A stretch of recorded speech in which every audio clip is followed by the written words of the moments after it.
বাংলাদেশ জামাতে ইসলামের সহকারী সেক্রেটারি জেনারেল হামিদুর রহমান আজাদ বলেন যে গণভোটের সামনে এলে বিএনপি সংবিধান দেখায়, তাহলে বর্তমান সংবিধান অনুযায়ী 5 বছর আগে নির্বাচনের সুযোগ নেই। তিনি বলেন 5 বছর পর পর নির্বাচনের কথা সংবিধানে লেখা আছে।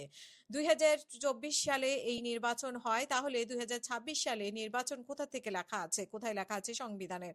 সংবিধান অনুযায়ী নির্বাচন হবে 2029 সালে। তিনি আরো বলেন যে কেউ কেউ বলছে সংবিধানে গণভোটের বিধান নেই, তাহলে বলতে চাই যে আওয়ামী লীগ সরকারের আমলে সংবিধান সংশোধন করে গণভোটের ধারা বাতিল করেছিলেন শেখ হাসিনা।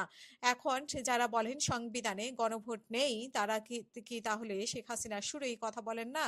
তিনি বলেন যে জুলাই সনদ বাস্তবায়ন ছাড়া সুষ্ঠু নির্বাচন সম্ভব নয়। সমাজকে নতুন ভিত্তিতে শক্তিশালী করতে এবং নতুন বাংলাদেশের পথে যাত্রা শুরু করতে হলে জাতীয় নির্বাচনের আগে সংস্কার অংশ হিসেবে গণভোট দিতে হবে। নির্বাচনের আগে গণভোট ছাড়া জুলাই সনদ বাস্তবায়ন হবে না, সুষ্ঠু নির্বাচন সম্ভব নয়।